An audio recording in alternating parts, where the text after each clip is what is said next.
Why some people become attached to unavailable people. Some people don't pull away when relationships start changing. They try harder. More calls, more messages, more trying to fix things, and more trying to get the relationship back to how it was, because abandonment fears being alone. What's the definition of insanity? Ain't it just a difference in reality? I'm Dr. Toni Reilly. This is the Soul Life Psychology podcast where intuition meets logic. Today I want to talk about abandonment, I'm sure you guessed, and why some people become emotionally attached to people who are hard to reach, inconsistent, or emotionally unavailable. In episode 14, we touched on how emotional bruises affect the way that people experience their relationships, closeness, and emotional security. Last episode, 15, the focus was on rejection, which is an internal processor. They have to go and be on their own to process their thoughts and emotions. This episode, we're focusing on abandonment. It affects loneliness, reassurance, connection, and fear of being left on their own or to do life by themselves. Abandonment people are external processes. They talk through feelings, either with a friend or maybe the partner. They need assurance. They are calmer when relationships feel very connected and stable. People with abandonment really struggle when people start acting differently emotionally. They'll often think, do they still care about me? Why are they acting different?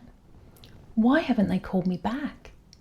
I just want things to be back to normal, or I don't want to lose them.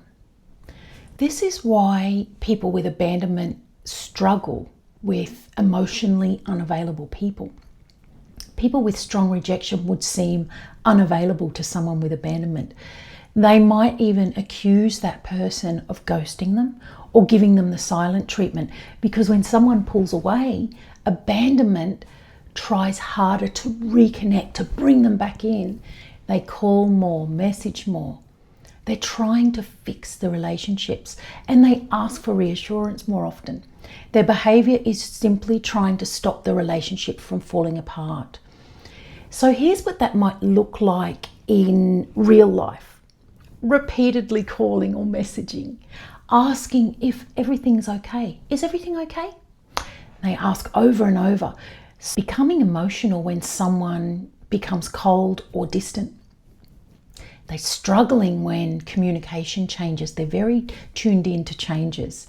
And they're always trying to fix the relationship, and they struggle to accept breakups. Going back to relationships repeatedly. Jumping into another relationship quickly because being alone feels unbearable. Abandonment doesn't usually withdraw after emotional hurt. It does the opposite. It keeps trying to reconnect, wanting answers, to work things out, or at the very least understand what happened and know where they stand. This is why some people cannot leave things unresolved. They hold on to relationships after they've clearly changed. They tolerate unhealthy behavior longer than is good for them. They become consumed with trying to get back together, and they struggle being alone after a relationship ends. Other people or partner might think they're so needy, they're dramatic, they always need attention. They can't let go. They move too fast. Oh, they're with somebody else already. But internally, that person is just trying to stop themselves feeling alone. And even further than that, they're trying to prove that they matter. Abandonment can become very intense. Some people get highly emotional. They're reactive, sometimes dramatic, when they feel that someone is slipping away from them. They're not afraid to make a scene if it means getting reassurance or receiving some attention or getting this connection back. It's all intertwined. Attention makes them feel like they matter. Let me go a little further with the relational dynamics between abandonment and rejection. Someone with abandonment may experience rejection people as emotionally unavailable, as I said, hard to reach, or difficult to communicate with. But rejection people are withdrawing because they feel hurt, misunderstood, or emotionally they're trying to work out what's happening. This is why understanding the bruises changes your relationships, because when both people are reacting from totally different emotional realities, no one's wrong. Calling out someone as a narcissist or being unavailable will not take away the feelings of loneliness, and it won't stop the fear of being alone. Self-awareness changes behavior because that person finally understands why they keep chasing the connection and ending up in similar relationships or with similar partners repeating the same patterns. Why they struggle being alone.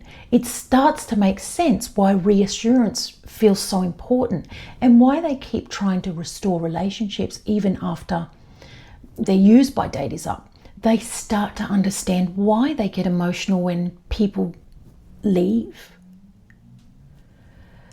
This is why I developed Life Map. It's so important. Life Map isn't about bruises.